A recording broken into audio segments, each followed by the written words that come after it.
La reestructuración de la reestructuración fue preparada desde la anterior administración con nuestro amigo Rufino.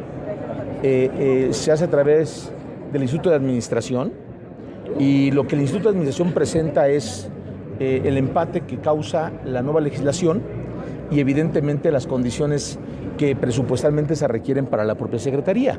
Lo hemos dicho, lo he dicho públicamente y hoy lo refrendo, no responde a una idea, a una posibilidad de que sea una ruta estratégica del secretario. Responde a la propia necesidad que la ley determina. Y la integración de todos los órganos de movilidad públicos es algo que también la propia ley determina y que por supuesto por eso hice hincapié en que habremos de tener ese marco de referencia y actuación para lo que sigue. Vamos muy avanzados, ya está presentada y yo espero que muy pronto podré estar lista. Decía que iban a ser 3 subsecretarías, ¿cuáles serían? Hay una propuesta que así se presentó, sin embargo también está siendo revisada por el órgano de administración del gobierno, responsable de ver la viabilidad de la estructura, y yo creo que muy pronto tendremos ya una respuesta que incluye el acompañamiento presupuestal. ¿Para cuándo? Yo espero que no termine el mes de noviembre, cuando ya estemos con certeza de cómo vamos a operar. Hablando de presupuesto, viene ya la discusión.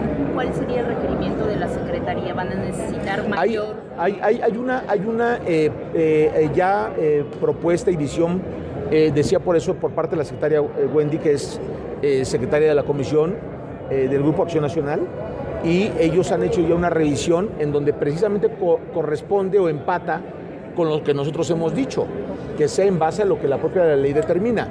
No tengo en este momento claridad de cuánto impactaría, pero también es importante destacar lo que la propia Secretaría tiene proyectado ingresar a la ciudad por concepto de pagos diversos. Entonces, nosotros me parece que somos autosustentables en la parte financiera, económica, y lo que hacemos es simple y llanamente ajustarnos a las condiciones básicas de lo que la propia ley determina.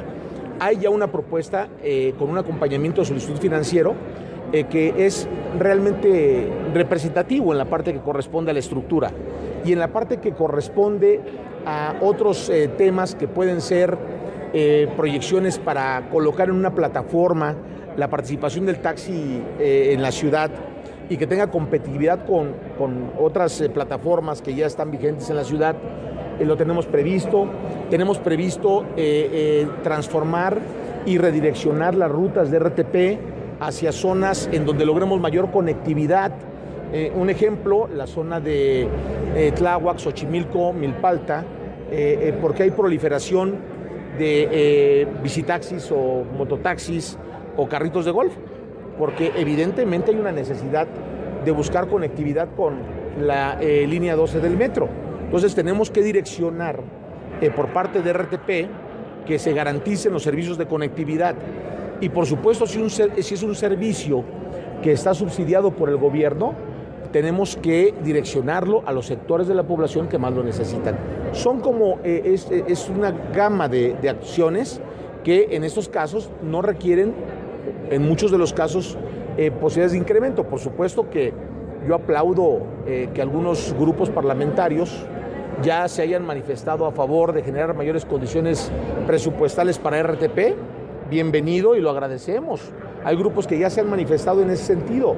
Y qué bueno, insisto, porque es un transporte público que hoy habrá de ser direccionado sin duda a las clases que más lo requieren. ¿Cómo está funcionando este reglamento para la regulación de los taxis aplicando toda esta problemática? ¿Algo se está quejando de que no está cumpliendo? De la reglamentación respecto a las plataformas, bueno, yo diría que hay una mala costumbre para que todo aquello que se realiza en como condiciones de innovación o como actualización legal, recordemos que la propia emisión de los órganos legislativos y las nuevas leyes surgen como necesidades sociales, y esto emana de un órgano que es totalmente autónomo al gobierno de la ciudad.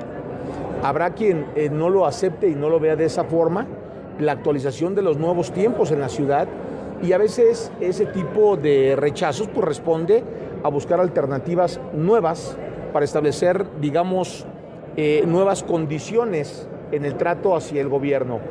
Yo lo he dicho de manera enfática, vamos a privilegiar siempre el interés de la colectividad, el interés de los ciudadanos, y habremos de actuar con esa contundencia. Cuando algo está reglamentado, simple y llanamente se sujeta y se cumple a la normatividad que está establecida. Si no tenemos, imagínense ustedes que no partiéramos de un marco de referencia legal, sería caótico. Y eso es lo que sustenta la actuación de los funcionarios. La propia ley determina que puede haber omisión si no se cumple, y si nos excedemos en las atribuciones también hay responsabilidad. Entonces, por ello, hay que tener pleno conocimiento de cómo estamos actuando, y les garantizo que estamos actuando en base a la normatividad establecida. No vamos a salir nunca de ese marco de actuación. Puede haber o no acompañamiento de algunos sectores, o puede haber o no acompañamiento de algunos actores, o puede haber una minoría que no tenga el acompañamiento porque pueden estar interpuestos intereses personales o gremiales. Pero imagínense ustedes que el gobierno deje que se direccione la vida pública y la vida de la sociedad como consecuencia de eso. No lo vamos a hacer. Secretario, perdónenme, en otro tema, rápidamente, llevan un monitoreo de cómo ha mejorado, cómo ha cambiado la movilidad con la reapertura de las estaciones en la línea 2. ¿Ustedes han hecho análisis? ¿Nunca se ha hecho un análisis de cómo Por supuesto. ha mejorado? Yo les puedo decir a ustedes que es un esfuerzo muy reconocido a la administración del doctor Miguel Ángel Mancera, que empata la posibilidad de que vayamos incorporando estas líneas, estas estaciones a esa zona que además tiene un impacto vial severo. Hoy les podría decir a ustedes que de entrada, como un reflejo, las unidades que se utilizaban por parte de RTP direccionadas a atender este servicio se ha reducido y nos permite redireccionarlos a otras zonas donde también son requeridas. El impacto en la movilidad que tenemos ha ido, por supuesto, incrementando, y la posibilidad de atender un movimiento de personas en aquellas zonas. Recuerdo que empezó con 270,000 y fue incrementándose hasta llegar a había algunos números que hablaban de entre 500 y 600,000 que tenían posibilidades de poder utilizar este transporte. La no incorporación del total de la línea no nos da esa visión en este momento, pero se ha ido dando un incremento y se ha ido utilizando, sobre todo por zonas, esta posibilidad. Obviamente, por eso hablaba de la conectividad. Dependiendo de qué grado de conectividad tengas al interior de las colonias, es lo que te permite la accesibilidad. Si la conectividad se genera hacia otras zonas, que pueda ser periférico, requieres entonces de transporte público que está en esa zona. Por eso, si perfeccionamos la conectividad, podemos incrementar la posibilidad de utilización de la línea 12, incluso de forma mucho más exitosa que la que se generó antes de vivir el problema que se vivió al interior del metro.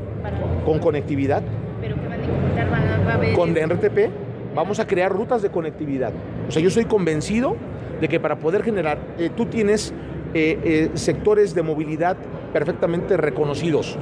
Si el metro tiene una movilidad de 5 millones en promedio, día a día, es obvio que el metro debiera de incrementar su posibilidad de movilidad, obviamente con todo lo que esto implica. Pero hay sectores que no tienen accesibilidad a las rutas de movilidad más significativas de la ciudad. ¿Por qué? Porque, insisto, no tienen los mecanismos para llegar y arribar a ellas. Si buscamos que la conectividad empate con todos los mecanismos de mayor movilidad que se dan en la ciudad, sin duda podemos perfeccionar esa posibilidad y evitar que se generen alternativas de movilidad, como lo hemos comentado. Recuerdo que cuando empezó el tema de los bicitaxis era porque no contaminaban, y después de repente aparecieron motos y aparecieron cochecitos de golf que se adaptaron. No cuentan con una revisión exacta, por eso hemos hablado de que no están autorizados y no están regulados, porque para regularlos o autorizarlos tendría que contar con estándares en materia de protección civil, en materia de índices de contaminación, y no es en este momento. Podremos discutir, incluso mi compromiso con la Asamblea es discutirlo, qué regularizamos y qué no se va a regular, con la participación de expertos, pero hoy no están regulados. Entonces, ¿qué necesitamos hacer? Generar condiciones de un transporte regulado, y se puede generar por parte de RTP, que está concesionado en las zonas más desposeídas que tenemos en la ciudad, que es la zona oriente normalmente. Secretario, si Uber y Cabify no respetan los lineamientos del acuerdo de regulación, ¿se les podría quitar el registro? Nosotros como gobierno tenemos facultades perfectamente definidas y determinadas. Tan son así que recordarán ustedes que Uber y Cabify, más bien creo que Uber en este caso, buscaron a través de alternativas legales que no se generan condiciones en el tema del reglamento y bueno, pues evidentemente el gobierno se reconoció las facultades para poderlo hacer.